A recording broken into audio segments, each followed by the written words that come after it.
제게 예수님을 알고 느끼고 또 보게 해주는데 큰 도움을 준 책이 시대의 소망입니다. 그래서 그걸 저는 누구에게나 권하고 싶죠.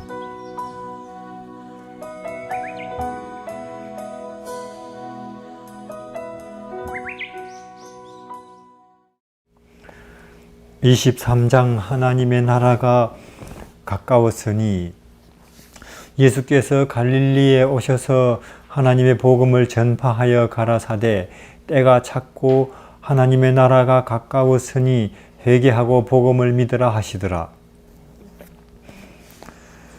이 베데스다 사건 이후로 예수님이 유대 지방, 그 당시의 교회 중심지죠. 거기서 활동 못하게 됐어요. 예수님을 그 당시 공회가 그 당시 교회가 공식적으로 이단이라고 단정했습니다. 예수님이 이제 갈릴리 쪽으로 물러나셨죠.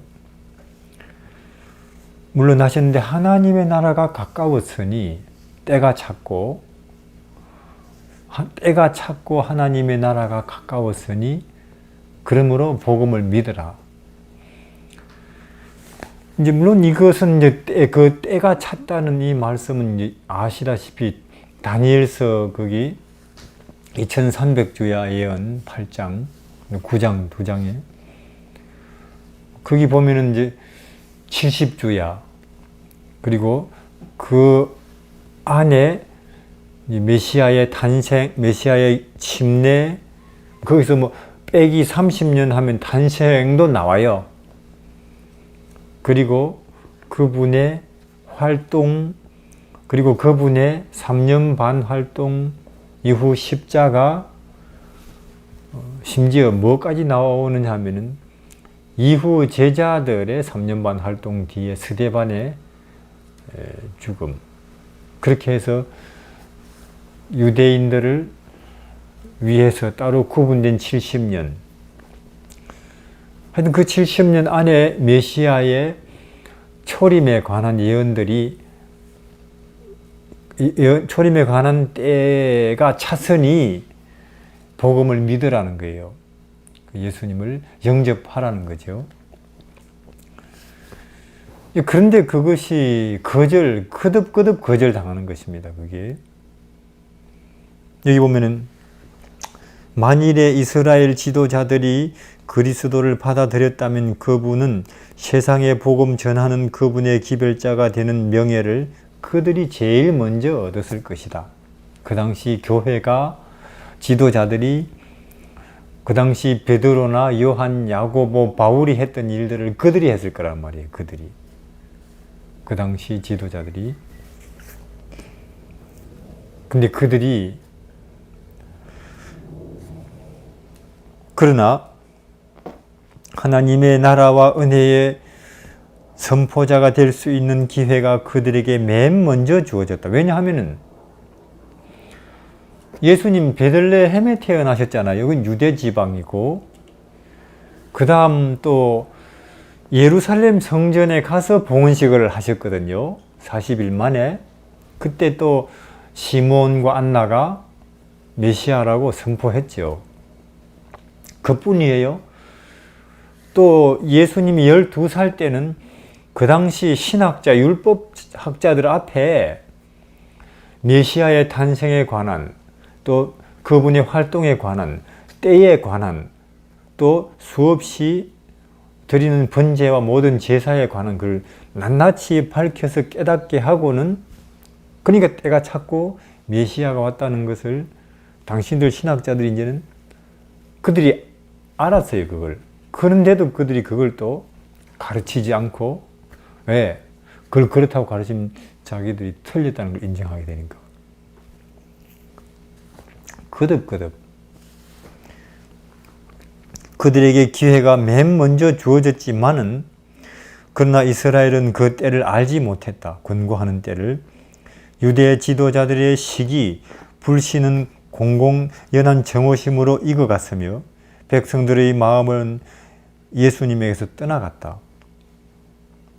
산에 드리는 그들의 기별을 거절하고 오히려 그분을 죽이려고 열중한다. 그러므로 예수께서는 예루살렘과 제사장들과 성전과 종교 지도자들과 율법에 정통한 사람들에게서 떠나서 당신의 기별을 선포하고 복음을 만국에 전파할 자들을 모으기 위하여 다른 사람을 찾아 나섰다. 그 말이에요. 다른 사람.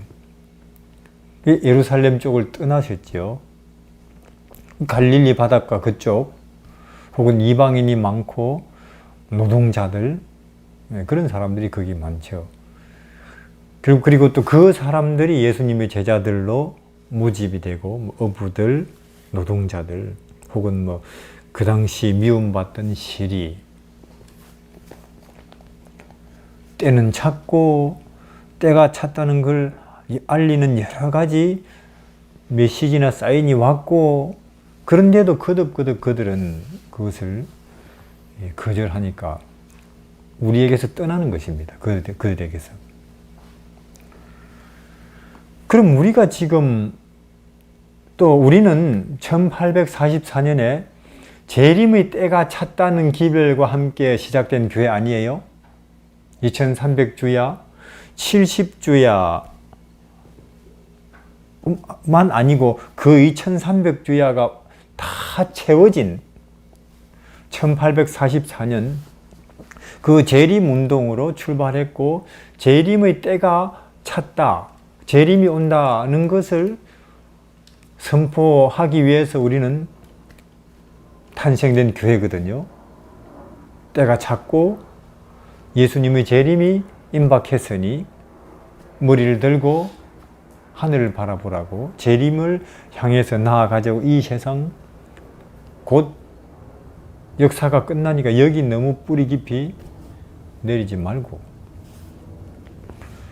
그 때가 찼다는 것은 여러 가지로 알지요. 재림의 때가 예언을 통해서 알고 또 마태복음에 나오는 여러 징조를 통해서 알고 또 복음이 땅 끝까지 전파되리라 하신 그 말씀이 이루어졌고 사람들의 도덕적인 윤리적인 면은 이렇게 점점 소돔성과 고모라성 같고 천년계로 보나 예언으로 보나 도덕적인 윤리적인 면에서 보나 복음이 전파되는 이 형편으로 보나 또 지금 인류가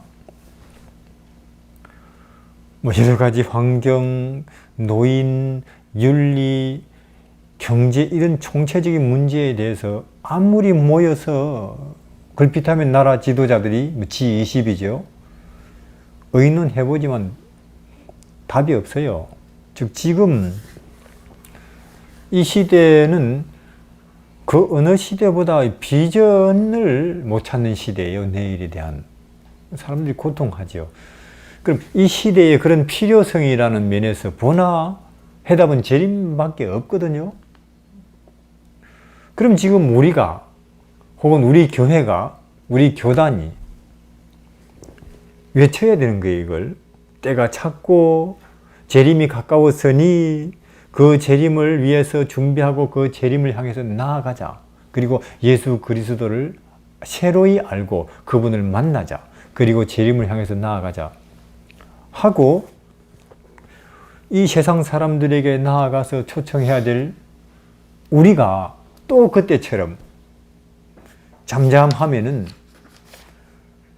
또 하나님은 그것을 깨닫고 받아들이고 전할 딴 백성을 찾을 가능성이 있을까요? 있지요. 있는 것입니다. 계속 우리가 이 상태로 진행돼 간다면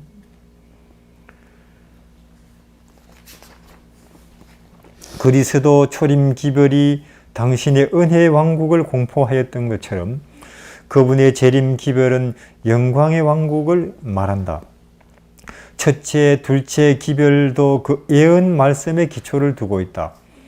다니엘에게 마지막 시대에 대하여 설명한 그 천사의 말은 마지막 때에 이해하게 될 것이다. 그때 많은 사람들 빨리 왕래하고, 지금 빨리 왕래해요? 마지막 때에? 얼마나 빨리 왔다 갔다 하는데요. 제가 생각해도 중국에, 미국에 이렇게 그냥 오늘 이 나라에 있다가 내일 저 나라에 있는, 옛날에 꿈이라도 생각했겠어요? 이런 일을. 지식이 더하리라. 악한 사람은 악을 행하리니 악한 자는 아무도 깨닫지 못하되 오직 지혜 있는 자는 깨달으리라. 누가 악해요? 강도 혹은 남을 쳐서 팔다리 부러뜨린 사람이 아니고 안 믿는 사람이 악한 사람이에요. 재림의 필요성과 그 임박성에 대해서 무감각한 사람들이 악한 사람들이라니까요. 무감각. 악한 사람은 악을 행하리니 악한 자는 아무도 깨닫지 못하되 오직 지혜 있는 자는 깨달으리라. 구주께서 친히 당신의 오심에 대한 징조를 보여주셨다. 그리고 이렇게 말씀하셨다. 너희가 이런 일이 나는 것을 보거든 하나님의 나라가 가까운 줄을 알라. 너희 스스로 조심하라.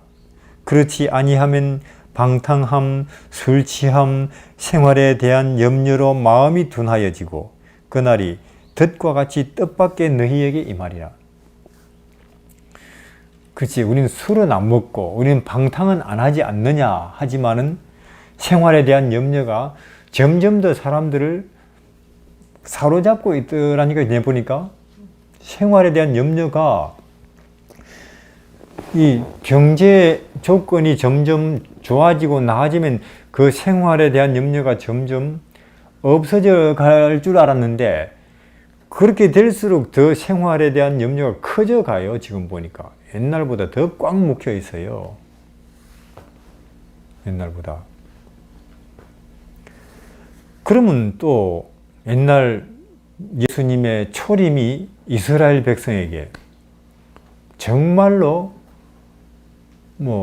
도둑같이 와버렸죠. 사실은 정해진 예언에 따라서, 그 예언에 따라서 오셨지만 그들이 깨어있지 아니하니까 갑작스레 어느 날 와버렸고, 당황스러우니까 부끄러우니까 안 왔다고 해버리자, 그렇게 그들은 밀고 나갔어요. 안 왔다고 해버리자. 왔지만은 부정해버리자.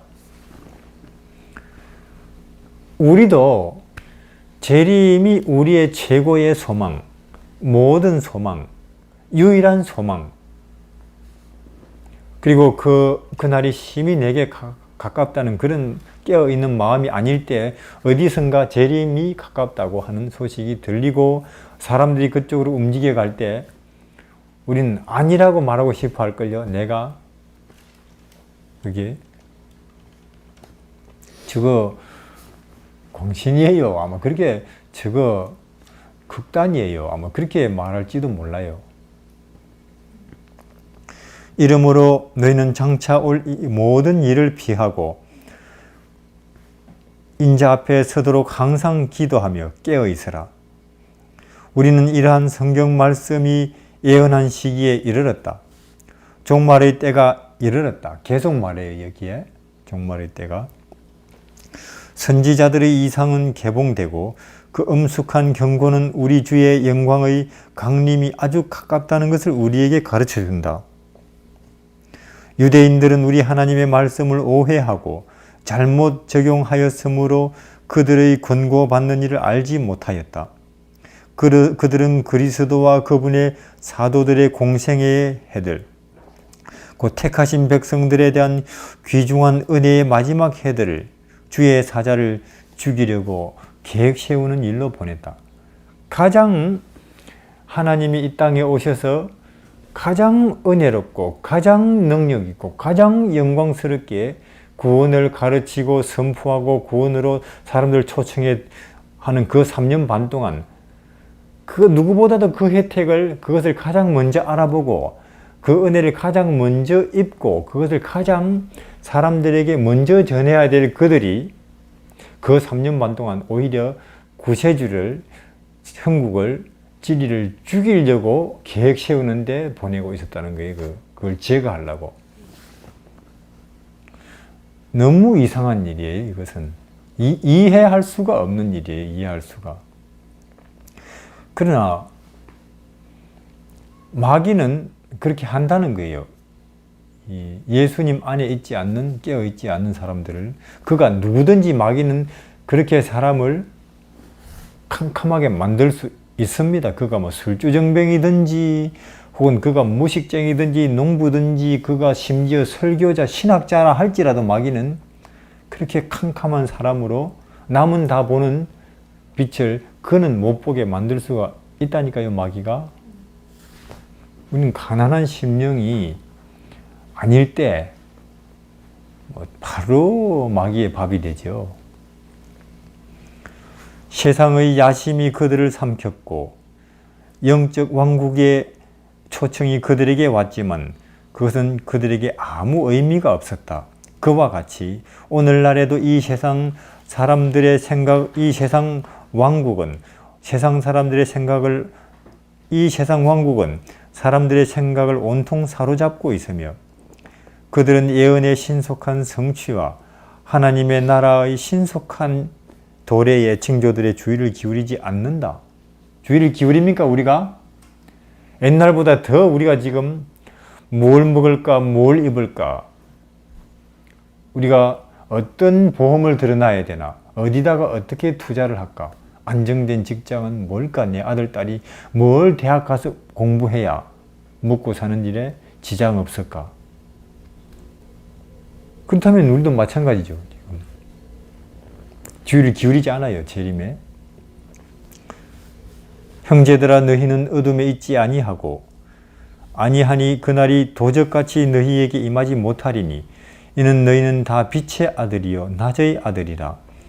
우리가 밤이나 어두움에 속하지 아니하나니 우리는 우리 주의 재림의 시간을 알 수는 없지만은 그때가 가까이 이르렀다고 하는 것은 알 수가 있을 것이다. 그러므로 우리는 다른 이들과 같이 자지 말고 오직 깨어 근신할지라.